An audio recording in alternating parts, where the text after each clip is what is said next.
ஆண்டவரே நம்மையெல்லாம் எங்களுக்கு யார் வேண்டும்? ஒருவர் போதும் எங்கள் வாழ்க்கை. சமாதானத்தை கொடுக்கிறது சோர்ந்து போன வேலையில, துக்கப்பட்ட வேலையில, கண்ணீரின் பாதையில, வியாதியின் பாதையில நாங்கள் இருக்கும்போது நீர் ஒருவரை எங்களுக்கு ஆறுதல் சொல்லு. ஒரு வார்த்தை எங்கள் ஆறுதலும் தேர்தலும் பலனுமா இருக்கிறது. ஹல்லேலூயா. தாது சொன்ன தேவனுடைய வார்த்தை நம் காலுக்கு தீபம், பாதைக்கு வெளிச்சமாக இருக்கிறது. சோர்ந்து போனவனை தூக்கி இருக்கிற வார்த்தை. ஹல்லேலூயா. தேவன் நம்மை காமிக்கிறார், தப்பு வைக்கிறார். தேவன் எவ்வளவு நல்லவர்.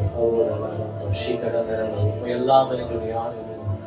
தேவனே நாங்கள் சோதரிக்கிறோம், தேசபாங்களை சோதரிக்கிறோம், ஸ்துதிக்கிறோம், துதிக்கிறோம். நல்லவரே, வார்த்தையில் நீர் உண்மை இல்லவர். நாங்கள் Thank you Lord Jesus.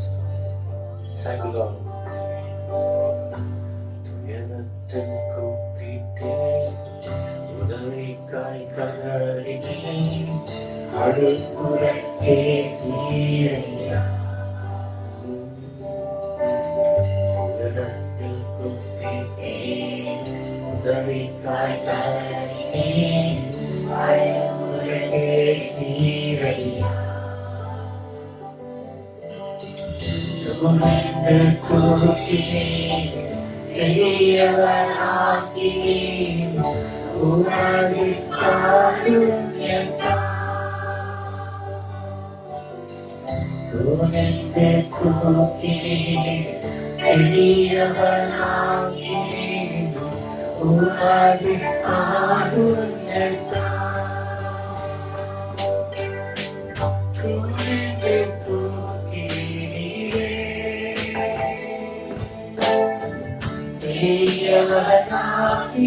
பெரியவனாக்கினீர், உமது காருண்யத்தால். பெரியவனாக்கினீர், குனிந்து தூக்கினீரே. பெரியவனாக்கினீர்,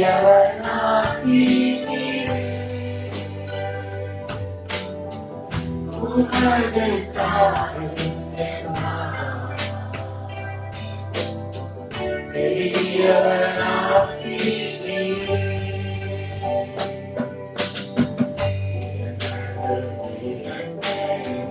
பெரிய செய்தீர், வீரவை கதராக்கினீர்.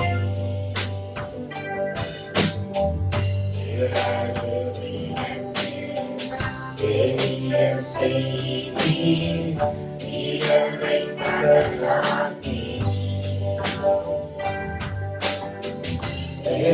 கொண்டிருப்பேன் எப்போதும் உமக்காய், என் ஜீவன் தீரும் வரை. கொண்டிருப்பேன் எப்போதும் உமக்காய், என் ஜீவன் தீரும் வரை.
துதிக்கு பாத்திரரே, ஆளுநர் நீதானையா. துதிக்கு பாத்திரரே.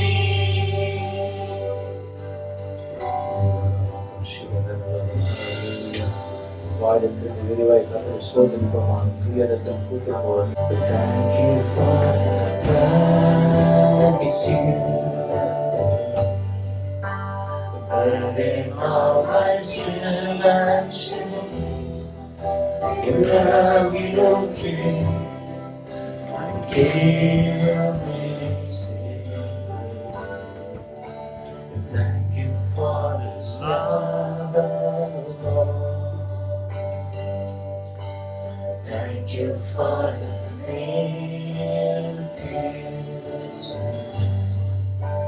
wash me in your cleansing flow. All I know, forgiveness and grace. Worthy is the Lamb, seated on the throne. God, you now many crowns, you reign victorious.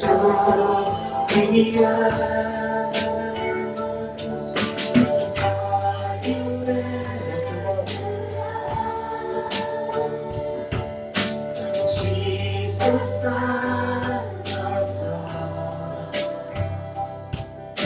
the treasure of heaven, crucified.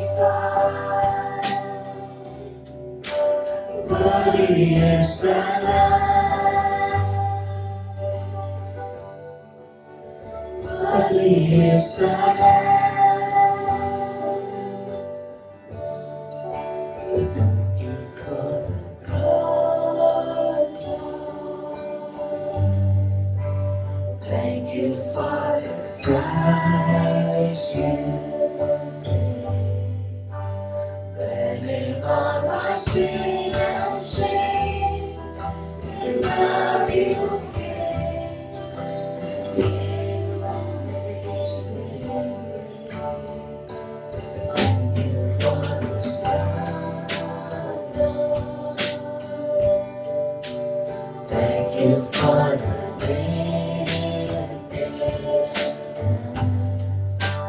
wash me in your cleansing flow. All I know, forgiveness and grace. Lift your hands and worship His worthy. Worthy is, hallelujah.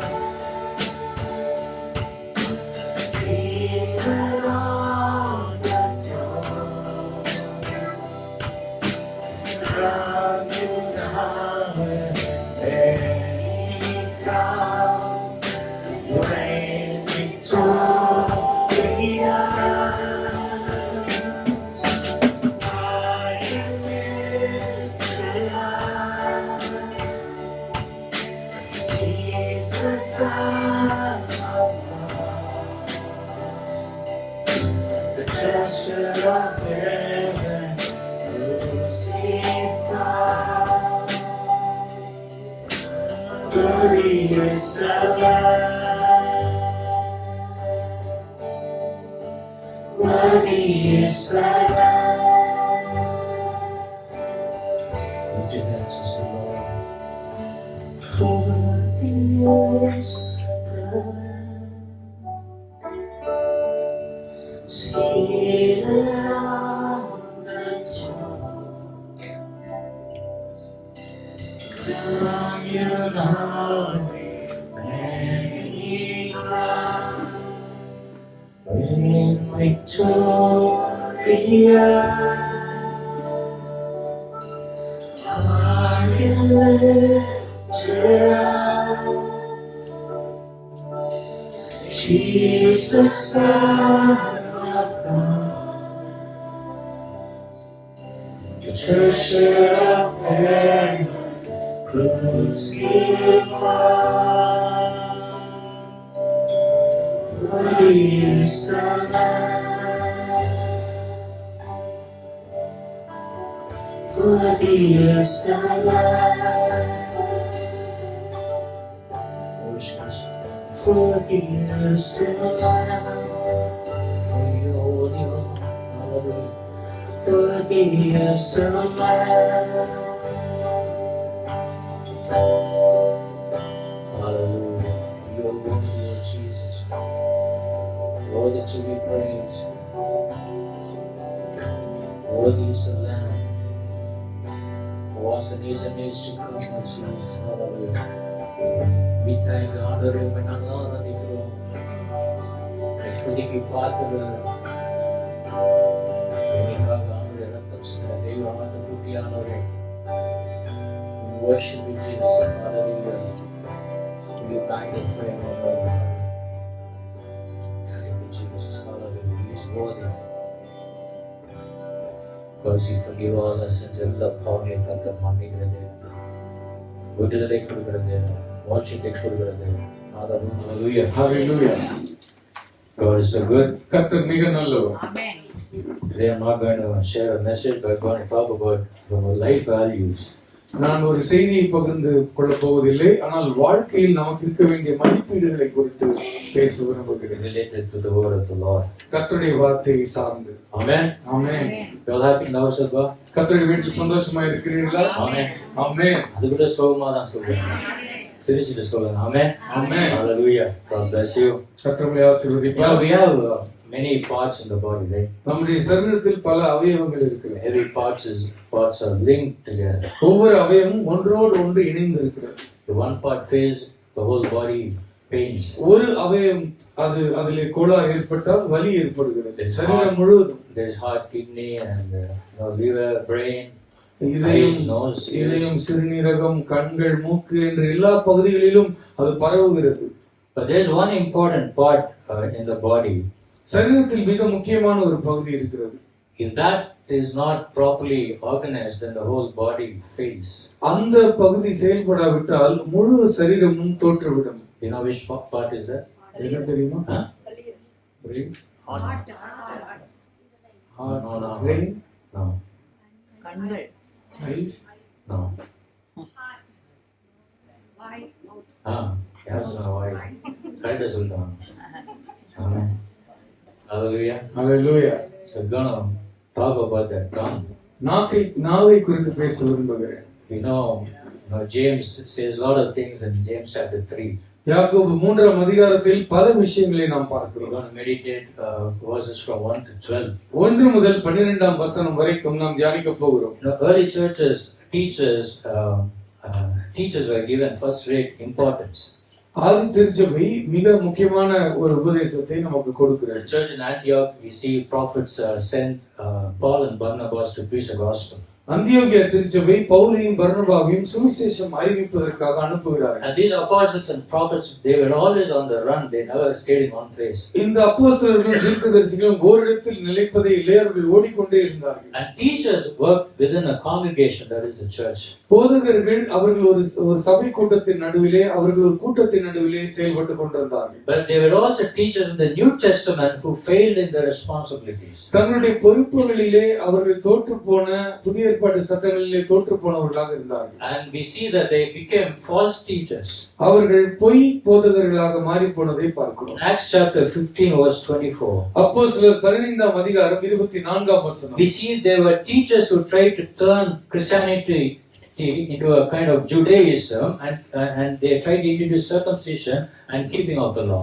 கொஞ்சம் கொஞ்சமாக கிறிஸ்தவத்தை யூத மார்க்கமாக மறுபடியும் திருப்பவும் அவர்கள் விருத்த சேதனம் செய்வதையும் மற்ற சடங்குகளை பின்பற்றுவதையும் அவர்கள் பேச ஆரம்பித்தார்கள். In Romans chapter 2 verse 17 to 29. ரோமர் 2ஆம் அதிகாரம் 17 முதல் 29ஆம் வசனம் வரை says that they were also teachers who lived out nothing of the truth. உண்மையே இல்லாமல் சத்தியமற்றவர்களாக ஜீவித்த போதகர்களாய் இருந்தார்கள். They did nothing but brought dishonor on the faith they represented in. நாம் பிரதிபலிக்க வேண்டிய விசுவாசத்திற்கு அவமானத்தையும் அவர்கள் கேட்டையும் கொண்டு வந்தார்கள். In 1 Timothy chapter 1 verse 6 and 7. 1 தீமோத்தேயு 1ஆம் அதிகாரம் 6-7 வசனங்களில் It says some have wandered away from these and turned to meaningless talk. இவைகளை விட்டு பலர் விலகி சென்று அவர்கள் புத்தியற்ற பல இச்சைகளுக்கும் அவர்களுடைய செயல் திட்டங்களுக்கும் வெளியாகி போனார்கள். They want to be teachers of the law, but they do not know what they are talking about or what they are so confidently affirm. நியாயப்பிரமாணத்திற்கு போதகர்களாக இருக்க அவர்கள் விரும்பினாலும் அவர்கள் சொல்லுகிறதும் செய்கிறதும் சாதிக்கிறதும் இன்னதென்றும் அறியாதிருந்தார்கள். So there were some who lived to teach before they themselves knew anything of it. அவர்களே அறிந்து கொள்வதற்கு முன்பதாக மற்றவர்களுக்கு கற்றுக் கொடுக்க வேண்டும் என்று துடித்தார்கள். In 2 Timothy chapter 4 2 தீமோத்தேயு 4ஆம் அதிகாரத்தில் verse 3 it says, 3ஆம் வசனம் சொல்லுகிறது, for the time will come when men will not put up with sound doctrine, instead to suit their own desires they will gather around them a great number of teachers to say what their itching ears want to hear. காலம் வரும், அப்பொழுது மக்கள் ஆரோக்கியமான உபதேசத்தை விரும்பாமல் அவர்களுக்கு இச்சைக்கேற்றவாறு பேசுகிறவர்களை தங்களுக்காக தெரிந்து கொண்டு திரளாக சேர்த்து கொண்டு சத்தியத்தை விட்டு விலகி அவர்கள் கட்டுக்கதைகளுக்கு சாய்ந்து போவார்கள். So it says that others found it to the false desires of the crowd. அவர்கள் கூட்டத்திற்கு இனிமையாக பேசுவதற்கு அவர்கள் விரும்பினார்கள். So altogether apart from these false teachers, இந்த கள்ள உபதேசர்கள் தவிர James says in James chapter 3 யாக்கோபு 3ஆம் அதிகாரத்தில் யாக்கோபு சொல்கிறார், verse 1 it says, 1ஆம் வசனம் இவ்வாறாக சொல்கிறது, not many of you should presume to be teachers, my brothers, because you know what we who teach will be judged more strictly. அதிக ஆக்கினை அடைவோம் என்று அறிந்து உங்களில் அநேகர் போதகர்கள் ஆகாதிருப்பீர்களாக. So teaching is a very dangerous occupation for any man. ஒரு மனுஷனுக்கு பிறருக்கு போதிப்பது என்பது மிக ஆபத்தான ஒரு செயல், including me, என்னையும் சேர்த்து. because we got to give an account to the Lord. ஏனென்றால் கர்த்தருக்கு கணக்கு ஒப்புவிக்கிற பொறுப்பு நமக்கு இருக்கிறது. Because his instrument is speech and his agent is the tongue. நமக்கு பேச்சு என்பதுதான் நம்முடைய கருவி, அதற்காக பயன்படுத்துகிற பொருள் நாவு. So James clearly says in chapter 3 verse 1. யாக்கோபு 3ஆம் அதிகாரம் 1ஆம் வசனத்தில் யாக்கோபு தெளிவாக கூறுகிறார், He says that those who teach should never forget their responsibility. அப்போ போதிக்கிறவர்கள் தங்கள் பொறுப்பை ஒரு நாளும் மறக்க கூடாது. Hallelujah. Hallelujah. And he says in verse 2, இரண்டாம் வசனத்தில் சொல்லுகிறார், James chapter 3 verse 2. இரண்டாம் வசனத்தில் சொல்லுகிறார், Very good, sister. we all stumble in many ways. நாம் எல்லோரும் அநேக விஷயங்களில் If தவறுகிறோம். anyone is never at fault in what he says, he is a perfect man able to keep his whole body in check. ஒருவன் சொல் தவறாதவனானால் அவன் பூரண புருஷனும் தன் சரீரம் முழுவதையும் கடிவாளத்தினாலே அடக்கி கொள்ளக்கூடியவனுமாய் இருக்கிறான். There is no man in this world who do not sin in something. ஏதோ ஒரு விதத்திலும் கூட பாவமே செய்யவில்லை என்று சொல்லக்கூடிய ஒரு மனிதன் இந்த உலகத்தில் இல்லை. Apostle Paul says Romans chapter 3 verse 10 and 23. அப்போஸ்தலர் 3ஆம் அதிகாரம் 10 23ஆம் வசனங்களிலே பவுல் சொல்கிறார், none is righteous. ஒருவனும் நீதிமான் இல்லை. No, not one is righteous. ஒருவன் கூட நீதிமான் இல்லை. He says that all have sinned and fallen short of the glory of the Lord. எல்லோரும் பாவம் செய்து தேவ மகிமை அற்றவர்களாகி போனோம். If you read 1 John chapter 1 1 யோவான் 1ஆம் அதிகாரத்தை வாசிப்போமானால் verse 8. 8ஆம் வசனம், நமக்கு பாவம் இல்லை என்போமானால் நம்மை நாமே வஞ்சிக்கிறவர்களா இருப்போம், சத்தியம் நமக்குள் இராது. 1 John chapter 2 verse 4 to 6. அவரை அறிந்திருக்கிறேன் என்று சொல்லியும் அவருடைய கற்பனைகளை கைக்கொள்ளாதவன் பொய்யனா இருக்கிறான், அவனுக்குள் சத்தியம் இல்லை. அவருடைய வசனத்தை கைக்கொள்கிறவனிடத்தில் தேவ அன்பு மெய்யாக பூரணப்பட்டிருக்கும். நாம் அவருக்குள் இருக்கிறோம் என்பதை அதனாலே அறிந்திருக்கிறோம். அவருக்குள் நிலைத்திருக்கிறேன் என்று சொல்லுகிறவன் அவர் நடந்தபடியே தானும் நடக்க வேண்டும். Whoever claims to live in him must walk as Jesus did. கர்த்தருக்குள் இருக்கிறேன் என்று சொல்லுகிறவன் எவனும் அவர் நடந்தபடி தானும் நடக்க கடவன். In the Bible says Ecclesiastes chapter 7 verse 20. பிரசங்கி 7ஆம் அதிகாரம் 20ஆம் வசனம். கொடு பாவமும் செய்யாமல் நன்மையே செய்யத்தக்க நீதிமான் பூமியில் இல்லை. You see, even the pagan writers have the same conviction of sin. பிரசாதிகள் கூட இப்படிப்பட்ட மனப்பான்மையோடு தான் இருக்கிறார். It is the nature of man to sin in public and private life. தனிப்பட்ட வாழ்க்கையிலும் பொது வாழ்க்கையிலும் பாவம் செய்வது மனிதனுடைய இயல்பு. But the Bible says the consequences of sin is death. ஆனால் வேதம் சொல்லுகிறது பாவத்தின் சம்பளம் மரணம். Amen. That's what the Bible says. The wages of sin is death. மரணம். பாவத்தின் சம்பளம் மரணம். And sin of the tongue has deadly consequences. நாவினால் செய்கிற பாவத்திற்கு மிக கொடூரமான விளைவுகள் இருக்கிறது. If you turn your Bibles to Matthew chapter 12, மத்தேயு 12ஆம் அதிகாரத்தை பாருங்க. verses 36 and 37. 36 37 வசனங்கள். மனுஷர் பேசும் வீணான வார்த்தைகள் யாவும் குறித்து நியாய தீர்ப்பு நாளிலே கணக்கு ஒப்புவிக்க வேண்டும் என்று உங்களுக்கு சொல்லுகிறேன். ஏனெனில் உன் வார்த்தைகளினாலே நீதிமான் என்று தீர்க்கப்படுவாய், அல்லது உன் வார்த்தைகளினாலே குற்றவாளி என்று தீர்க்கப்படுவாய் என்றார். You see, Jesus wants men that they would give account for every word they spoke. ஆண்டவர் இங்கே எச்சரிப்பு தெரிவிக்கிறார். மனுஷன் பேசுகிற ஒவ்வொரு வார்த்தைக்கும் மனுஷன் கணக்கு ஒப்புவிக்க So we வேண்டும். got to be careful with the mouth, what it says. ஆகவே உங்களுடைய வாய் என்ன சொல்லுகிறது என்பதை குறித்து நாம் ஜாக்கிரதையாக இருக்க வேண்டும். Turn your Bibles to Proverbs chapter 15, verse 1 to 4. நீதிமொழிகள் 15ஆம் அதிகாரம் 1 முதல் 4ஆம் வசனம் வரை. It emphasizes the power of words. வார்த்தைகளுடைய வல்லமை குறித்து இந்த வாக்குகள் சொல்லுகிறது. Proverbs 15. மெதுவான பிரதியுத்தரம் உக்கிரத்தை மாற்றும், கடும் சொற்களோ கோபத்தை எழுப்பும். Paul and sister. A gentle answer turns away wrath, but a harsh word stirs up anger. மெதுவான உத்தரம் மனிதனை சாந்தப்படுத்தும், கடும் சொற்கள் கோபத்தை உண்டு பண்ணும். It is important to choose our words carefully, especially when you're dealing with anger or conflicts or any kind of arguments. அல்லது வாக்குவாதங்கள் அல்லது எதிர்வினை ஆற்றும் பொழுது அல்லது மாற்று சிந்தனைகளோடு கூட பேசும் பொழுது நாம் ஜாக்கிரதையாக கையாள வேண்டும். A gentle or a soft answer can calm a situation. மெதுவான அல்லது மென்மையான மாறுத்திரம் அது சூழ்நிலையை மாற்றும். And it can prevent it from escalating. அது இன்னமும் மிக மோசமான நிலைக்கு செல்லாமல் அது And பாதுகாக்கும். that's why the Bible says harsh words will only make things worse. கடும் சொற்கள் காரியங்களை இன்னும் மோசமாக்கும், உக்கிரமாக்கும். Second verse it says the tongue of the wise commends knowledge, but the mouth of the fool gushes folly. நீதிமானுடைய சொற்கள் ஞானத்தை விளங்க பண்ணும், மூடரின் வாய் புத்தியினத்தை கக்கும். Wise people use the knowledge and understanding to speak thoughtfully and effectively. ஞானிகள் தங்களுடைய நாவை யோசித்து சிரத்தையுடன் மிக சிறப்பாக பேசுவார்கள். But the Bible says the fool speaks without regard for wisdom or truth. முட்டாள் சத்தியத்தையும் கணக்கில் வைக்க மாட்டான், அறிவையும் கணக்கில் வைக்க மாட்டான். Verse 3 it says the eyes of the Lord are everywhere, keeping watch on the wicked and the good. கர்த்தரின் கண்கள் எவ்விடத்திலுமிருந்து நல்லோரையும் தீயோரையும் நோக்கி பார்க்கிறது. It encourages us to be mindful of words and actions. நம்முடைய செயலையும் நம்முடைய சொல்லையும் குறித்து நாம் ஜாக்கிரதை உள்ளவர்களாக வேண்டும் என்று இந்த வசனம் அறிவுறுத்துகிறது. God is watching. கர்த்தர் கண்காணிக்கிறார். கர்த்தர் And He will judge us, and we got to be accountable for every word that we speak. அவர் நம்மை நியாயந்தீர்ப்பார். ஆகவே நாம் பேசும் ஒவ்வொரு சொல்லுக்கும் நாம் கணக்கு ஒப்புவிக்க வேண்டும். Verse 4 it says the tongue that brings healing is a tree of life, but a deceitful tongue crushes the spirit. ஆரோக்கியமுள்ள நாவு ஜீவ விருட்சம், நாவின் மாறுபாடு ஆவியை நொறுக்கும். Hallelujah. Hallelujah. A gentle tongue like the tree of life.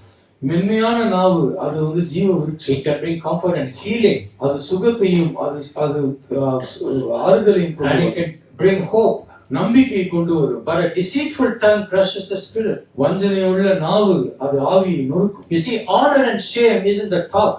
பேச்சில் தான் கனமும் இருக்கிறது, அதிகாரமும் இருக்கிறது. And the tongue of a man is his fall. ஆனால் ஒரு மனிதனுடைய நாவை கையாளாவிட்டால் அது அவனுக்கு விடுதலை கொண்டு வரும். And that is what James chapter 3 says. அதைத்தான் யாக்கோபு 3ஆம் அதிகாரம் சொல்லுகிறது. We all stumble in many ways. நாம் அநேக விஷயங்களில் தவறுகிறோம். How many can say I'm very perfect? யாராவது சொல்ல முடியுமா நான் பூரணமானவன்? All stumble in many ways. எல்லோரும் பல விதங்களிலே போராடி கொண்டிருக்கிறோம். Anyone is never at fault in what he says, he is a perfect man able to keep his whole body in check. ஒருவன் சொல் தவறாதவனானால் அவன் பூரண புருஷனாய் இருக்கிறான், அவன் மொத்த சரீரத்தையும் அடக்குகிறவனாகவும் இருக்கிறான். Read James chapter 3 verses 3 to 5. யாக்கோபு 3ஆம் அதிகாரம் 3 முதல் 5ஆம் வசனத்தை படியுங்கள். பாருங்கள், குதிரைகள் நமக்கு கீழ்ப்படியும்படிக்கு அவைகளின் வாய்களில் கடிவாளம் போட்டு அவைகளுடைய முழு சரீரத்தையும் திருப்பி நடத்துகிறோம். கப்பல்களையும் பாருங்கள், அவைகள் மகா பெரியவைகளாய் இருந்தாலும் கடுங்காற்றுகளால் அடிபட்டாலும் அவைகளை நடத்துகிறவன் போகும்படி யோசிக்கும் இடம் எதுவோ அவ்விடத்திற்கு நேராக மிகவும் சிறிதான சுக்கானாலே திருப்பப்படும். அப்படியே நாவானதும் சிறிய அவயவமாய் இருந்தும் பெருமையானவைகளை பேசும். பாருங்கள், சிறிய நெருப்பு எவ்வளவு பெரிய காட்டை கொளுத்து விடுகிறது. You see, tongue is a very small part of the body. நாவு சரீரத்தினுடைய சிறிய அவயவமாக இருக்கிறது. But this small part makes a lot of fuss, right? இந்த சின்ன நாவு பண்ற அளப்புற மிக பெரியதாக இருக்கிறது. tongue வச்சு எவ்வளவு பேசுறோம் இல்லையா? That's what the Bible says. அப்படிதான் வேதம் சொல்லுகிறது. But you see, but to attach so much importance, James gives us two pictures. யாக்கோபு இங்கே ரெண்டு வரைபடங்களை காட்டுகிறார். He says you put a bit into the mouth of a horse.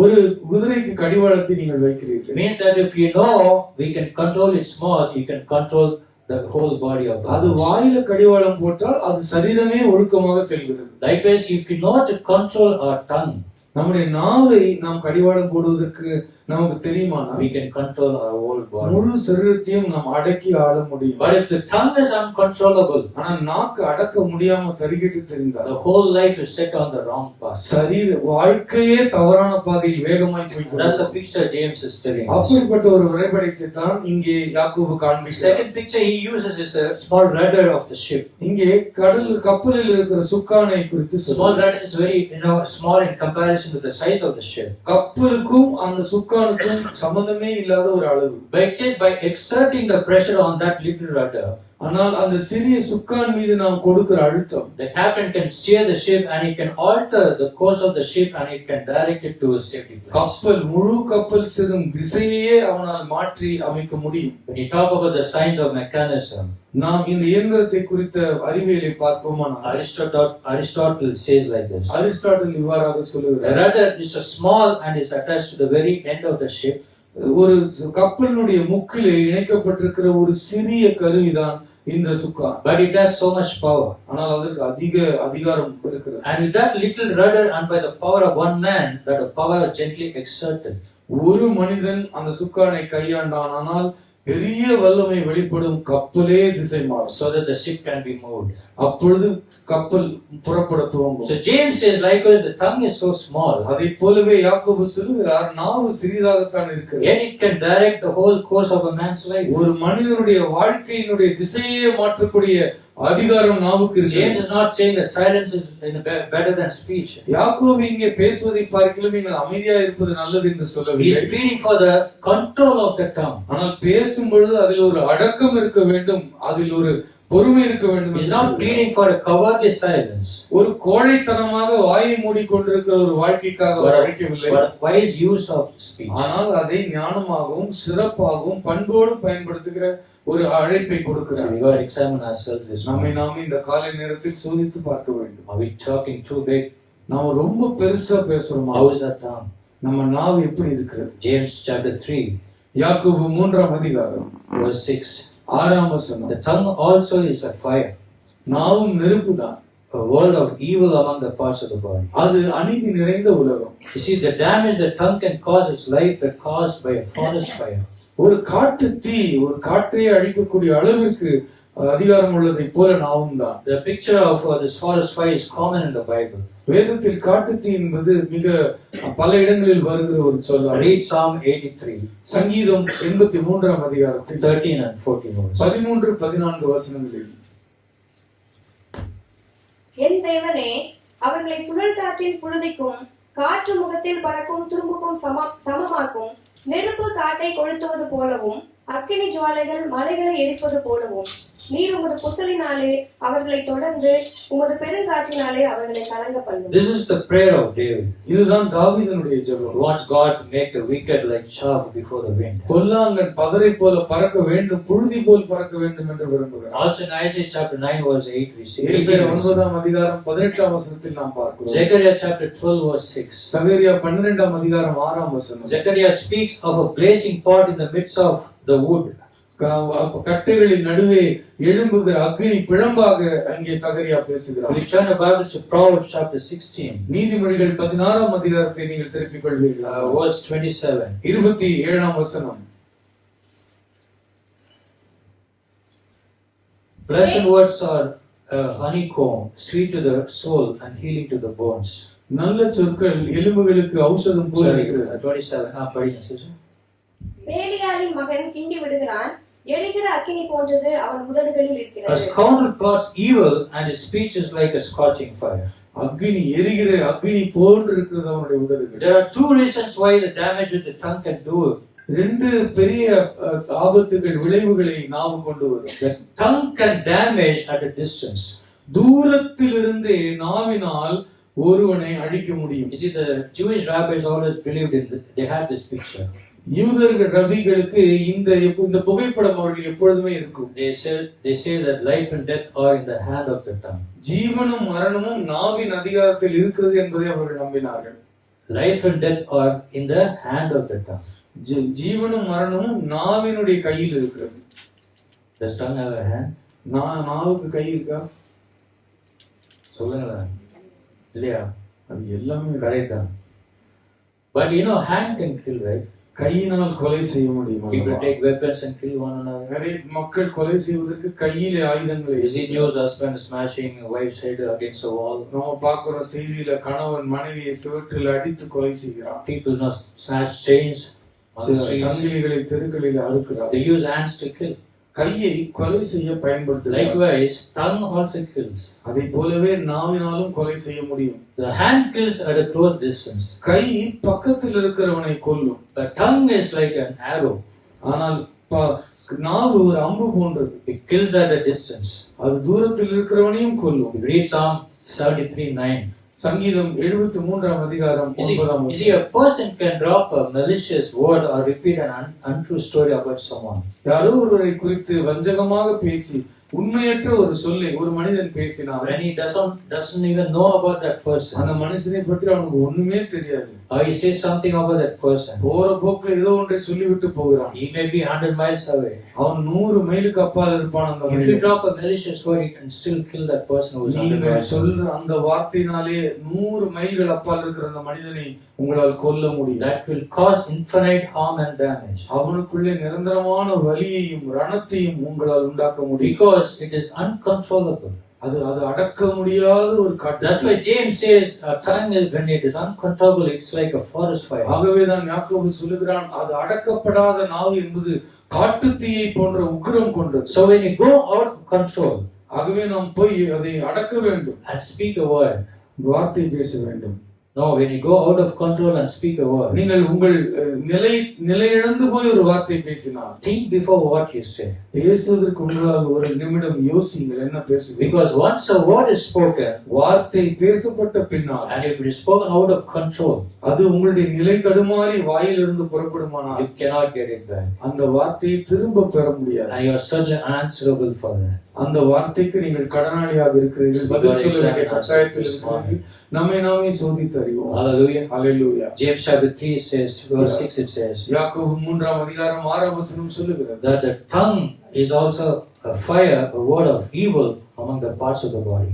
இந்த சரீரத்திலேயே நாவு ஒரு நெருப்பு போன்றது. அது அநீதி நிறைந்த உலகமாய். James says tongue is a part of the evil.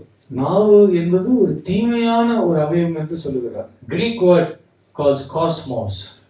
கிரேக்க சொல்லுக்கு காஸ்மோஸ் என்று ஒரு சொல் It இருக்கு. means world, that is evil world.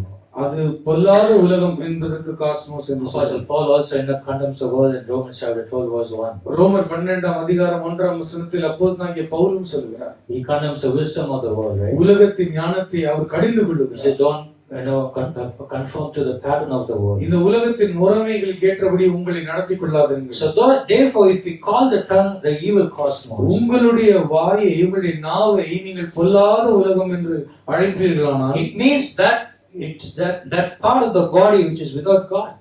அந்த பகுதி கர்த்தர் இல்லாமல் இருக்கிறது என்று பொருள். Amen. ஆமென். இங்க பாருங்க, எல்லாம் இங்க கவனிங்க. ஆமென். சமோசா அப்புறம் சாப்பிடுங்க. Hallelujah. Hallelujah. தேவனுடைய வார்த்தை நம்ம கவனிக்காம நீங்க சுத்தி பார்க்க கூடாது யாரும். ஆகவே you see James calls it, யாக்கோபு இப்படி if அழைக்கிறார், our tongue is uncontrollable, நம்முடைய நாவு அடக்க முடியாமல் இருந்தால் he calls it the evil part. அது ஒரு பொல்லாத உலகம் என்று அழைக்கிறார். Because it doesn't obey God's word. அது கர்த்தருடைய வார்த்தைக்கு So கீழ்ப்படியாமல் James is இருக்கிறது. saying that this tongue can kindle a destructive fire. யாக்கோபு சொல்லுகிறார், அழிவின் நெருப்பை இந்த நாவு கிண்டிவிடும். And he calls it in the word வார்த்தையிலே அவர் The இவ்வாறாக tongue சொல்கிறார், also is a fire, அந்த நாவு நெருப்பு என்று a சொல்லுகிறார். word of evil among the parts of the body. சரீரத்திலேயே அநீதி நிறைந்த உலகம் தான் இந்த It நாவு. corrupts the whole person, அது முழு சரீரத்தையும் கரைப்படுத்தி sets the விடுகிறது. whole course of life of fire, வாழ்க்கையே கொளுத்தி விடுகிறது. and it itself set on fire to hell. கடைசியாக நரகம் வரைக்கும் அந்த அக்னி கொண்டு செல்லும். That's a terrible one. மிக மிக ஆபத்தானது அல்லவா? That's why பயங்கரமான. James wants us to tame our tongue. ஆகவே நான் நாவை அடக்க வேண்டும் என்று யாக்கோபு சொல்கிறார். In verse 7 and 8, James chapter 3, verse 7 and 8. யாக்கோபு 3ஆம் அதிகாரம் 7-8 வசனங்கள். Please read this. சகலவிதமான மிருகங்கள், பறவைகள், ஊரும் பிராணிகள், நீர்வாழும் ஜந்துக்கள் ஆகிய இவைகளின் சுவாபம் மனுஷ சுவாபத்தால் அடக்கப்பட்டதும் உண்டு. நாவை அடக்க ஒரு மனுஷனாலும் கூடாது. அது அடங்காத பொல்லாங்குள்ளதும் சாவுக்கு ஏதுவான விஷம் நிறைந்ததுமாய் இருக்கிறது. Genesis chapter 1 verse 28. ஆதியாகமம் 1ஆம் அதிகாரம் 28ஆம் God வசனம். said to man, let them have dominion over every creature. இந்த உலகத்தில் உள்ள எல்லா சிருஷ்டிகள் மீதும் மனிதனுக்கு அதிகாரம் உண்டாயிருக்கட்டும் என்று சொன்னார். So the fact is, so James is very likely looking back. இங்கே யாக்கோபு அவர் திரும்பி பார்க்கிற உண்மை என்ன? Genesis chapter 9 verse 2 also we see. ஆதியாகமம் 2ஆம் அதிகாரம் 9ஆம் வசனத்தில் The பார்க்கிறோம். same promise is also repeated to Noah. நோவாவுக்கும் இதே வாக்குத்தத்தங்கள் மறுபடியும் அறிவிக்கப்பட்டது. Also in Psalm chapter 8 verse 6 to 8 we see that. சங்கீதம் 8ஆம் அதிகாரம் 68ஆம் வசனத்திலும் பார்க்கிறோம். God said to man, let them have dominion over every creature. இந்த உலகத்தில் உள்ள எல்லா சகல சிருஷ்டியின் மீது மனிதனுக்கு அதிகாரம் உண்டாயிருக்கட்டும் என்று You சொன்னார். know, those days in Roman temples, ரோம ஆலயங்களில் அந்த நாட்களிலே they used snakes as the temple emblem. அவர்களுடைய கோயில்களின் அடையாளமாக பாம்புகளை அவர்கள் பயன்படுத்தினார்கள். The serpent was the emblem of the Roman temple. ரோம ஆலயங்களுடைய அடையாளமாக பாம்புகளை வைத்திருந்தார்கள். But they tame those serpents and they leave it live in the temples. உயிரோடையே அந்த பாம்புகளை விட்டு உலவு விட்டிருப்பார்கள். ஆனால் அந்த பாம்புகளை கட்டுப்படுத்தி இருப்பார்கள். And the snakes will glide and crawl everywhere. எல்லா இடங்களிலும் அந்த பாம்பு படர்ந்து போய் கொண்டிருக்கும். And these people have a belief. அவர்களுக்கு ஒரு நம்பிக்கை இருந்தது. Whoever is sick or have any kind of disease, யாருக்காவது வியாதி இருந்தால், யாருக்காவது நோய் இருந்தால், they'll come and sleep in the night in the temple. அந்த பாம்புகள் நிறைந்த அந்த கோயிலில் வந்து படுத்துக் கொள்வார்கள். So the snake, whichever snake crawls over the body, அந்த சரீரத்தின் மீது அந்த விஷம் நீக்கப்பட்ட அந்த பாம்பு படர்ந்து செல்லும். they believe that it is a healing, it has a healing power. இந்த பாம்பு ஏறி போய்விட்டால் நான் சுகமடைந்து விடுவேன் என்று அவர்கள் நம்பிக்கை And they believe that was a healing touch of God. அது அவர்கள் தேவனே வந்து தொடுவதாக அவர்கள் எண்ணிக்கொள்வார்கள். And they believe the incarnation of the Lord.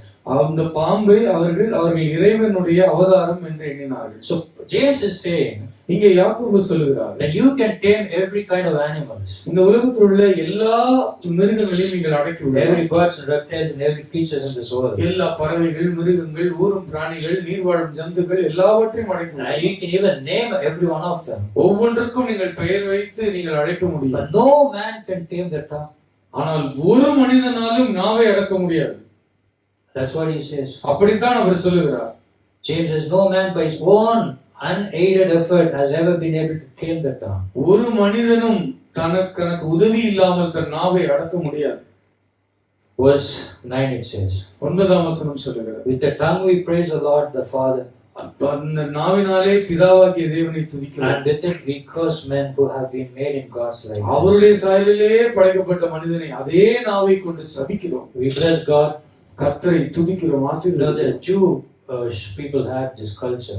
யூதர்களுக்கு இந்த ஒரு கலாச்சாரம் இருந்தது. Whenever the name of God is mentioned, கர்த்தருடைய நாமத்தை அறிவிக்கும் பொழுது a Jew will respond, glory to his name. அவருடைய நாமத்தை சொன்னாலே உடனே மகிமை உண்டாவதாக. They'll say, blessed be the one. கர்த்தருடைய நாமத்திற்கு ஸ்தோத்திரம் உண்டாவதாக. So James says, you frequently bless the name of the Lord. யாக்கோபு சொல்கிறார், நீ அடிக்கடி கர்த்தரை துதிக்கிறாய் அல்லவா? But with the same tongue and mouth you curse your fellow men. ஆனால் அதே நாவை கொண்டு கர்த்தருடைய சாயலில் படைக்கப்பட்ட மனுஷனை சபிக்கிறாய். In Matthew chapter 26, மத்தேயு 26ஆம் அதிகாரத்தில் verse 35 we see, 35ஆம் வசனத்தில் பார்க்கிறோம். Jesus predicted that Peter would deny him.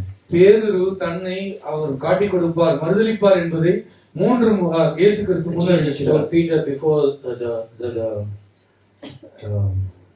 the rooster crows, சேவல் கூவுவதற்கு முன்னதாக you will deny me 3 times. இனி 3 முறை நீ மறுதலிப்பாய் என்று ஆண்டவர் சொன்னார். Peter immediately said, பேதுரு உடனே சொல்லுகிறார், Lord, even if I must die with நான் you, சாக வேண்டி இருந்தாலும் I கர்த்தாவே will not deny you. நான் உம்மை மறுதலிக்க மாட்டேன். But how many times he denied? நாம் எத்தனை முறையா கர்த்தரை மறுதலிக்கிறோம். In fact, denying is nothing but cursing the Lord. மறுதலிப்பது என்ன? கர்த்தரை சபிப்பது. Because when God has brought us so far so good, கர்த்தர் இதுவரைக்கும் நம்மை நன்மையாக நடத்தி வந்திருப்பார். and when you backslide, நாம் பின்மாறி போனால், and when you are against the Lord, கர்த்தருக்கு எதிராக நீங்கள் நின்றால், that means you are cursing God. நீங்கள் கர்த்தரை சபிக்கிறீர்கள். You're denying Christ Jesus. கர்த்தராகிய இயேசுவை மறுக்கிறீர்கள். Peter, he did that in his life. பேதுரு தன்னுடைய வாழ்க்கையில் அதை செய்தார். So went to a solitary place and bitterly cried. தனிமையிலே ஒரு இடத்திலே சென்று அவன் மனம் கசிந்து அழுதான். John said in Matthew chapter 26. மத்தேயு 26ஆம் அதிகாரத்தில் யோவான் You சொல்கிறார். read from 69 to 75. 69 முதல் 75ஆம் வசனம் வரைக்கும் John பார்க்கிறோம். said, "Little children, love one another." சிறு பிள்ளைகளே நீங்கள் ஒருவரிடத்தில் ஒருவர் அன்பாயிருங்கள். And when you scroll down the verses, he said, "With the same mouth he called on fire from heaven to blast a Samaritan village out of existence." அவர் அதே நாவை கொண்டு வானத்திலிருந்து அக்கினியை இறக்கி சமாரிய கிராமத்தை அவர் அழித்து போட்டார். Luke chapter 9 verse 51 to 56. லூக்கா 9ஆம் அதிகாரம் 51 முதல் 56ஆம் வசனம் வரை. Even the tongues of the apostles could say very different things. அப்போஸ்தலர்களுடைய நாவுகள் கூட பல வித்தியாசமான பேச்சுகளை பேசியது. That's why James says, "Not many of you should presume to be teachers, my brothers." ஆகவே தான் யாக்கோபு சொல்கிறார், உங்களில் அநேகர் போதகர்கள் ஆகாதிருப்பீர்களாக. Because you know that we who teach will be judged more strictly. ஏனென்றால் அதிகமாய் பேசுகிறவர்கள் அதிகமாக அவர்கள் ஆக்கினைக்குள்ளாக தீர்க்கப்படுவார். John Bunyan is one of the famous preachers those days. அந்த நாட்களிலே ஜான் பனியன் என்கிற ஒரு நல்ல பிரசங்கியார் இருந்தார். And he tells about being talkative. அவர் ஒரு தலைப்பை குறித்து பேசுவதை குறித்து பேசுவார். He says, "I was a saint at home, a saint abroad, நான் வெளிநாடுகளிலே பரிசுத்தவானாகவும் but I am a devil at home." வீட்டிலே பிசாசாகவும் இருக்கிறேன். Now preachers preach about love and gentleness, பிரசங்கியார்கள் அன்பை குறித்தும் மென்மையாக நடப்பதை குறித்தும் பேசுவார்கள். but yet they are so irritable and impatient in their own family. ஆனால் சொந்த குடும்பத்திலே அவர்கள் பிறருக்கு வெறுப்பை உண்டாக்குவவர்களாக, கசப்பை உண்டாக்குவவர்களாக Not இருப்பார்கள். only teachers and preachers and pastors, even you. வெறும் பிரசங்கியார்கள் போதகர்களுக்கு மட்டும்தான் நினைச்சுக்காதீங்க, உங்களுக்கும் அதே This தான். message is for all of us, நம் including us. அத்தனை என்னையும் சேர்த்து அத்தனை பேருக்குமான செய்தி. We got to examine ourselves this morning. இந்த காலை நேரத்தில் நம்முடைய வாழ்க்கை எப்படி இருக்குது என்பதை பார்க்க வேண்டும். People they speak so nice on Sundays. ஞாயிற்றுக்கிழமைகளில் அவர்கள் மென்மையாக Soon பேசுகிறார்கள். after service, we don't know what they're talking about. ஆராதனை முடிந்த பின்னால் அவர்கள் என்ன பேசுகிறார்கள் என்று நமக்கு People can தெரியாது. speak so nice on Sundays, ஞாயிற்றுக்கிழமைகளில் மிக மென்மையாக தன்மையாக பேசுகிறார்கள். but they can even curse on Mondays. ஆனால் திங்கட்கிழமைகளில் பிறரை சபிக்கவும் Because they murder someone's reputation with a malicious tongue. அவர்களுடைய வஞ்சனையான சொற்களினாலே பிறனுடைய பெயரை அவப்பெயரை உண்டாக்கி அதை படுகொலை செய்கிறார்கள். And that's what James says, ஆகவேதான் யாக்கோபு சொல்கிறான், "My brothers, this should not be." என் சகோதரர்களே, உங்களுக்குள்ளே இப்படி இருக்கலாகாது. You see, some drugs are poison, right? சில பொருட்கள், மருந்து பொருட்கள் அது விஷமாக Some மாறிவிடும். medicines are poison. சில மருந்துகள் அது விஷமாக விடும். But some medicines, it gives us healing, it cures us. நமக்கு ஏற்ப மருந்து எடுத்துக்கொண்டால் அதை நம்மை சுகமாக்குறது. Some drugs have benefits to people when they're wisely controlled by the doctor. மருத்துவருடைய ஆலோசனையின்படி சரியான அளவு நாம் எடுத்துக்கொள்ளும் பொழுது அது நன்மையிலே But முடியும். it's very harmful and dangerous if it is not used unwisely. If it is used unwisely. அதை புத்தியீனமாக அவைகளை பயன்படுத்தினால் அது மிக ஆபத்தில் கொண்டு போய் விட்டுவிடும். So James says, "Tongue can curse and bless." யாக்கோபு சொல்லுகிறார், நாவுக்கும் இதே குணம் இருக்கிறது, அதால் ஆசீர்வதிக்கவும் முடியும், சபிக்கவும் It முடியும். can wound or soothe. அது காயங்களை கட்டவும் முடியும், காயங்களை உண்டாக்கவும் முடியும். So he says we have to check that the tongue does not contradict itself. ஆகவே நம்மை நாமே கொண்டு மாறுபாடான செயல்களை செய்யக்கூடாது. Our tongue should always please the Lord. அது கர்த்தருக்கு பிரியமானதை தான் பேச வேண்டும். Hallelujah. Hallelujah. You know what David says? தாவீது என்ன சொல்லுகிறார்? "Oh, let my praise look good on my lips." அதாவது சொல்லுகிறார், என்னுடைய ஜெபம் உம்முடைய ஜெபம் என்னுடைய நாவுகளிலே பிரீதியா இருப்பதாக. Because someone you come to church on Sundays, can you worship? பிறரை சபித்து விட்டு ஆராதனைக்கு வந்தால் கர்த்தரை மனதார ஆராதிக்க முடியுமா? Or you throw a malicious word about somebody else and then you've been gossiping and you can come on Sundays to worship the Lord? நீங்கள் வஞ்சனையான சொற்களை பேசிவிட்டு, கடுஞ்சொற்களை பேசிவிட்டு நீங்கள் திருச்சபைக்கு வந்து ஆராதிக்க முயற்சித்தால் ஆராதிக்க முடியுமா? Stop speaking evil about others. பிறரை குறித்து தீமையானவைகளை பேசுவதை Because it is a very, very, very serious sin. அது மிக மிக மிக மோசமான ஒரு பாவம். If you turn your Bibles to Isaiah chapter 5, ஏசாயா 5ஆம் அதிகாரத்தை பாருங்கள். we see Isaiah was a man of curse. ஏசாயா சபிக்கிற ஒரு மனிதனாக He was இருந்தார். always cursing people. அவன் மனிதர்களை சபித்துக் கொண்டே இருந்தார். He says, woe to this man, woe to that இந்த man. மனுஷனுக்கு ஐயோ, அந்த மனுஷனுக்கு ஐயோ என்றான். Woe to the man who's drinking. குடிக்கிற மனுஷனுக்கு ஐயோ. He says, woe to those who call evil good and good evil. தீமை நன்மையாகவும் நன்மை தீமையாகவும் அழைக்கிறவனுக்கு ஐயோ. He says, woe to those who are wise in their own eyes and clever in their own sight. தன்னுடைய பார்வையிலே ஞானியா இருக்கிறவனுக்கு ஐயோ, தன்னுடைய புத்தியிலே அறிவாளி என்று நினைக்கிறவனுக்கு ஐயோ. He says, woe to those who are heroes and drinking wine and champions at mixing drinks. திராட்சரசத்தை குடிப்பதும் அவை கலந்து குடிப்பதிலே திறனா இருப்பவர்களுக்கும் ஐயோ. So he goes on and on, தொடர்ந்து அப்படி சொல்லிக் கொண்டே simply இருக்கிறார். cursing people. மக்களை சபித்துக் கொண்டே இருக்கிறார். But when the angel of the Lord appeared before him, அவருக்கு முன்பதாக கர்த்தருடைய தூதனானவர் தோன்றின he பொழுது said, woe to me. எனக்கு ஐயோ என்றார். And he cried. அவருக்கு அழுதார். He said, I am ruined, நான் அழிக்கப்பட்டேன். for I am a man of unclean lips. நான் அசுத்த உதடுள்ள மனுஷன் என்று He சொல்கிறார். said, I am a man who live among the unclean lips. இதோ நான் அசுத்த உதடுள்ள மனிதர்கள் நடுவிலே வாடுகிற அசுத்தமானவன். And my eyes have seen the King, the Almighty. என்னுடைய சர்வ வல்லமையுள்ள தேவனாகிய ராஜாவை என்னுடைய கண்கள் The கண்டது. Bible says that one of the seraphs flew to me with a live coal in his hand, அவரு ஒரு எரிகிற தழலை கொண்டு ஒரு தூதன் தோன்றினார். which had taken with tongs from the altar. அவரை அது பலிபீடத்திலிருந்து எடுக்கப்பட்ட ஒரு கொள்ளி. With it he touched my mouth and said, அந்த கொள்ளினாலே என்னுடைய நாவை தொட்டு அவன் சொன்னான், see, this is touched your lips. இதோ இது உன் உதடுகளை தொட்டு இருக்கிறது. Your guilt has taken away உன்னுடைய குற்றங்கள் and நீக்கப்பட்டிருக்கிறது. your sin atoned for. உன்னுடைய பாவங்கள் மன்னிக்கப்பட்டிருக்கிறது. Then I heard the voice of the Lord saying, கர்த்தருடைய வார்த்தை எனக்கு உண்டானது. whom shall I send? நான் யாரை அனுப்புவேன்? And who will go for us? யார் என்னுடைய காரியமாய் போவார்? And I shall say, here am I, Lord. ஏசாயா சொல்லுகிறான், இதோ அடியேன் இருக்கிறேன். Only after his mouth was cleansed, அவன் உதடுகள் சுத்திகரிக்கப்பட்ட பின்னால் he became Isaiah the prophet. ஏசாயா என்கிறவன் தீர்க்கதரிசியாக மாறினான். Hallelujah. Hallelujah. How do you want God to touch your எத்தனை lips? பேர் கர்த்தர் உங்கள் உதடுகளை தொட விரும்புகிறீர்கள்? அவருடைய அக்னி தழலினாலே இயேசுவின் Say, நாமத்தில் Lord, cleanse me. கர்த்தாவே என்னை சுத்திகரி. See, church, no one is perfect. திருச்சபை யாரும் இங்கே I பூரணமானவர்கள் say, அல்ல. Paul wants us to be sanctified every time. ஒவ்வொரு முறையும் மறுபடியும் நாம் சுத்திகரிக்கப்பட வேண்டும் என்று பவுல் சொல்லுகிறார். Stop gossiping. ஆகவே நீங்கள் புறம் It's a கூறுவதில் very deadly sin. அது மிக ஆபத்தான ஒரு பாவம். Stop, throwing a malicious word against anybody யாரை பற்றியோ ஒரு தவறான சொற்களை போகிற போக்கில் சொல்லிவிட்டு unless you போகாதீர்கள். find the real truth of the உண்மையான person. உண்மை என்பதை முழுமையாக அறிந்து கொள்ளாமல் அவசரப்பட்டு எதையும் Just பேசாதீர்கள். never talk about that அல்லது person. பேசாமலே இருங்கள் அவர் பிறரை குறித்து Because தீமை. Bible clearly says that Lord will judge us. வேதம் சொல்லுகிறது கர்த்தர் நம்மை நியாயம் தீர்ப்பார். Every word that we speak, we got to be accountable to the நாம் Lord. பேசுகிற ஒவ்வொரு வார்த்தைக்கும் நாம் கர்த்தருக்கு கணக்கு ஒப்புவிக்க வேண்டும் James என்று chapter வேதம் 4 verse 11 and 12. யாக்கோபு 4ஆம் அதிகாரம் 11-12 Rather than acting as judges of others, பிறருக்கு நியாயம் தீர்க்கிற நியாயாதிபதிகளைப் போல் நாம் நடந்து கொள்வதை விட்டுவிட்டு James wants us to humble and be obedient to இங்கே God's word. யாக்கோபு சொல்கிறார் கர்த்தருக்கு முன்பதாக தாழ்மையும் கீழ்ப்படிதலும் உள்ளவர்களாக நடந்து கொள்ள That's வேண்டும். what we need.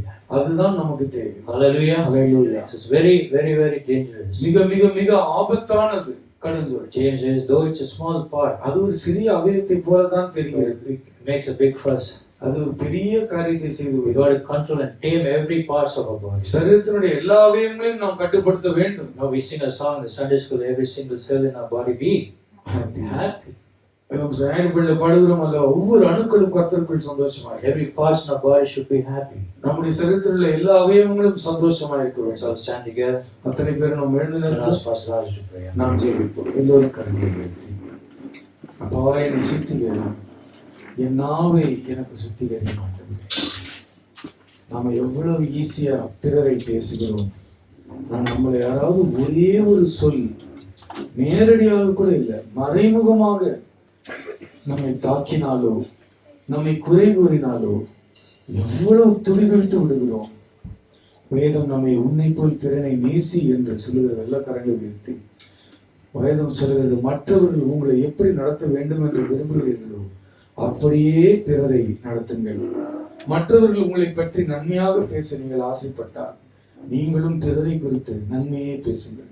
மற்றவர்கள் உங்களை பாராட்ட வேண்டும் என்று விரும்பினால் நீங்களும் மற்றவர்களை மனதார பாராட்டுங்கள். உங்கள் குடும்பத்தை, உங்கள் வாழ்க்கையை பிறர் தரக்குறைவாக பேசக்கூடாது என்று நீங்கள் விரும்புவீர்களானால் பிறருடைய குடும்பத்தையும் பிறருடைய தனிப்பட்ட வாழ்க்கையையும் தரக்குறைவாக பேசாமல் இருப்போம். உன்னை போல் பிறனை நேசி என்று வேதம் சொல்லுகிறது. ஒரே வாயினாலே பிதாவாகிய தேவனை ஸ்தோத்தரித்து அவருடைய சாயலினால் உண்டாக்கப்பட்ட மனுஷனை சபிப்பது எவ்வளவு பெரிய மூடத்தனம். ஒரே நாவினாலே பிறருக்கு நாம் ஆறுதலை கொண்டு வருகிறோம். அன்பான வார்த்தைகளை பேசுவதனால் நாம் நம்மை அடக்கி நம்முடைய பெருமைகளை காட்டாமல் அவர்களுடைய உணர்வுகளை புரிந்து கொள்ள முயற்சி செய்யும் பொழுது நாம் பிறருக்கு ஆறுதலை கொண்டு வருகிறோம். ஆனால் பெருமை கொண்டு மேட்டுமை கொண்டு நாம் பேசும் பொழுது பிறருடைய உள்ளத்தை உடைத்து விடுகிறோம். மாறா காயங்களை, சில காயங்கள் பல்லாண்டு அது காயங்களாக நின்று விடுகிறது. உங்களை குறித்து 20 ஆண்டுகள் கழித்து ஞாபகம் வந்தால் கூட அது அவர்களுக்கு வலியையும் கசப்பையும் ஏற்படுத்துகிறது. பிரியமானவர்களே, பயங்கரமான ஒரு ஆயுதம் நாம் எல்லோரும் ஆண்டவரத்துலப்பா, என் நாவை நான் தவறாக பயன்படுத்தின என் பாவங்களை எனக்கு மன்னியும். நான் அறியாமல் செய்தேன், யோசிக்காமல் செய்தேன் ஆண்டவரே. கர்த்தர் மதியினனை போல் நடந்து கொண்டேன், புத்தியினனை போல நடந்து கொண்டேன், முட்டாளை போல இருந்து விட்டேன். அப்பா, என் மீது இரக்கமாயிரும். என் குற்றங்களை, என் பாவங்களை எனக்கு மன்னியும். நான் எல்லா இடத்திலும், சிறு குழந்தைகள் முதல் பெரியவர்கள் வரை எல்லாரிடத்திலும் நல்ல வார்த்தைகளை பேச வேதம் நமக்கு சொல்லுகிறது. கெட்ட வார்த்தைகள் ஒன்றும் உங்கள் வாயிலிருந்து புறப்பட வேண்டாம். சபித்தல் கிறிஸ்தவனுடைய வாயிலிருந்து புறப்படக்கூடாது. கசப்பும் கடுஞ்சொற்களும் வைராக்கியமும், பிறரை அடிக்க முடியாவிட்டால், வீழ்த்த முடியாவிட்டால், கடைசி ஆயுதம் நம்முடைய கையில் இருப்பது பிறரை தரக்குறைவாக பேசுவது. ஒருவர் மேல் பொறாமை வந்து விட்டால், அடுத்து பேர் நம்மை விட சிறப்பாக யாராவது இருந்தால், உடனே அவர்களை வீழ்த்த முடியாமல் இருந்தால், தோற்கடிக்க முடியாமல் இருந்தால், நமக்கு இருக்கும் கடைசி ஆயுதம், எளிதில் எல்லாருக்கும் இருக்கக்கூடிய ஆயுதம், 4 வார்த்தை தகாத விதமாய் பேசி செல்வது. அது கர்த்தர் அதை அருவருக்கிறார். கர்த்தர் அதை அருவருக்கிறார். அதை கொஞ்சம் கூட அவர் ஆதரிப்பதில்லை. கொஞ்சம் கூட அவர் அதை சகிக்க போவதில்லை. பிரியமானவர்கள், நீங்கள் சகிக்காதீர்கள். பேசுவதற்கு முன்னதாக, இந்த மாதிரி நீங்க கோபமா பேசுவதற்கு முன்னதாக யாரேனும் நம்மிடத்தில் இப்படி பேசினால் எப்படி இருக்கும் என்பதை மட்டும் யோசித்து பாருங்கள். நீங்கள் பிறரை கடினமாய் நடத்துவதற்கு முன்னதாக உங்களை ஒருவன் அப்படி நடத்தினால் எப்படி இருக்கும் என்பதை யோசித்து பாருங்கள். பிரியமானவர்களே, எங்களோடு கூட கர்த்தாவே நீ பேசி இருக்கிறப்பா, எங்களை சுத்தமாக்கும், எங்களை சுத்தமாக்கும். அன்பாய் நடந்து கொள்ள எல்லோரும் நம்மிடத்தில் பொறுமையா இருக்க வேண்டும் என்று விரும்புகிறோம். நாம் பிறரிடத்தில் பொறுமையாய் இருப்பதில்லை. எல்லோரும் நாம் சொல்வதை கேட்க வேண்டும் என்று விரும்புகிறோம். ஆனால் பிறர் பேசுவதை கேட்பதே இல்லை. பிரியமானவர்களை, நாங்கள் ஆண்டவரே, நாங்கள் கேட்பதற்கு தீவிரமாகவும் பேசுவதற்கு நிதானமா இருக்க உதவி செய்யும். ஆண்டவரை, கேட்பதற்கு 10 முறை எங்கள் காதுகள் திறந்திருக்கட்டும், பேசுவதற்கு 1 முறை நாங்கள் திறக்கட்டும். பேசுவதில் நிதானம் இருக்கட்டும். வார்த்தைகள், சரியான வார்த்தைகளை நாங்கள் பயன்படுத்தட்டும். நேரடியாக மறைமுகமாக பிறரை கேவலப்படுத்துகிற, பிறர் குற்றம் செய்ததை அறிந்தால் கூட விளம்பரப்படுத்த வேண்டிய அவசியம் இல்லை. யோசேப்பை குறித்து நாங்கள் வேதத்தை பார்க்கிறோமே. மரியாள் கர்ப்பவதியாய் இருக்கிறாள் என்பதை கேள்விப்பட்டு அவளை அவமானப்படுத்த மனம் இல்லாமல், அவன் நீதிமானா இருந்தபடியினால், அவள் குற்றவாளி என்று அவன் கேள்விப்பட்டும் அவளை அவமானப்படுத்த மனதில்லாமல் அவன் அமைதியாக கடந்து போனான். பிறர் குற்றத்தை நீங்கள் அறிந்திருந்தாலும் அதை அலைபேசியிலே 10 பேருக்கு அழைத்து அதை தெரிவிக்க வேண்டிய ஒரு செயல் நாம் செய்யக்கூடாது. தெரிந்தும் தெரியாமல் ஆண்டவரை நாங்கள் செய்த பாவங்களை எங்களுக்கு மண்ணில கரங்களை வைத்து, அப்பா எங்களை மன்னியும், எங்கள் மீது இரக்கமாயிரும். அப்பா, எல்லோரும் எங்களை கண்ணியமாக நடத்த வேண்டும் என்று நாங்கள் விரும்புகிறோமே. நாங்களும் அதை பிறருக்கு செய்ய உதவி செய்யும். உங்களை போல் பிறனை நேசியுங்கள் என்று சொன்னீரே, அந்த அடிப்படை சத்தியத்தில் நாங்கள் நிலைத்திருக்க உதவி செய்யும். இயேசுவின் நாமத்தில் ஜெபிக்கிறோம் பிதாவே. ஆமென். கைகளை கொண்டு அழியாம் ராஜ்யம் கண்டு பைத்தியமான என்னை தெரிந்தெடுத்தீ.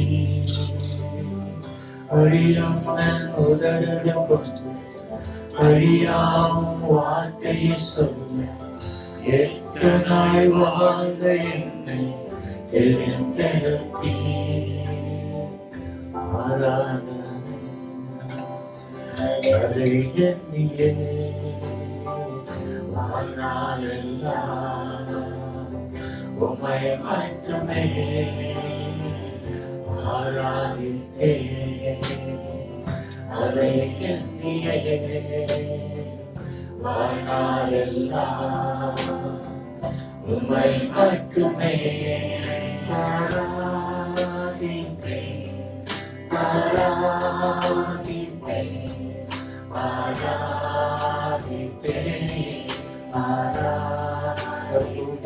எல்லாரும் ஆராதிப்பேன், ஆராதிப்பேன்,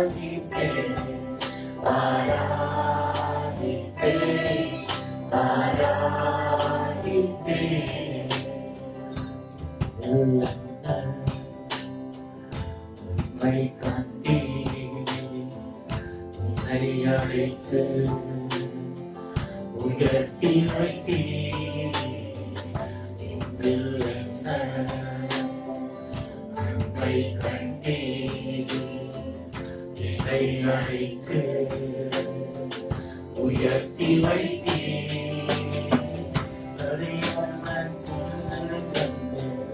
அழியாவும் ராஜ்யம் கட்ட பரித்திரமான என்னை தேர்ந்தெடுத்தீர். அழியும் என் உடலினை கொண்டு அழியாவும் வார்த்தையை சொல்ல ஏற்கனாய் வாழ்ந்த என்னை தேர்ந்தெடுத்தீர். ஆராதித்தேன், அதை எண்ணியே வாழ்நாளெல்லாம் உம்மை மட்டுமே ஆராதித்தேன். அதை எண்ணியே வாழ்நாளெல்லாம் உம்மை மட்டுமே ஆராதித்தேன், ஆராதித்தேன்,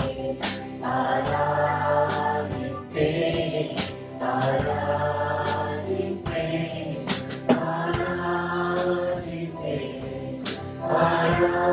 ஆராதித்தேன், ஆராதித்தேன், ஆராதித்தேன். சித்தத்தை நான் செய்வதே அனுதினமும் என் போஜனம். உம் சித்தத்தை நான் செய்வதே அனுதினமும் என் போஜனம். அழியும் என் கைகளைக் கொண்டு அழியாவும் ராஜ்யம் கட்ட ஐக்கியமான என்னை தேர்ந்தெடுத்தீர். அழியும் என் உடல்கள் கொண்டு அழியாவும் வார்த்தையை சொல்ல ஏற்கனாய் வாழ்ந்த என்னை தேர்ந்தெடுத்தீர். ஆராதிப்பேன், அதை எண்ணியே வாழ்நாளெல்லாம் உம்மை மட்டுமே ஆராதித்தேன். அதை எண்ணியே வாழ்நாளெல்லாம் உம்மை மட்டுமே ஆராதித்தேன், ஆராதித்தேன், ஆராதித்தேன், ஆராதித்தேன், ஆராதித்தேன், ஆராதித்தேன்,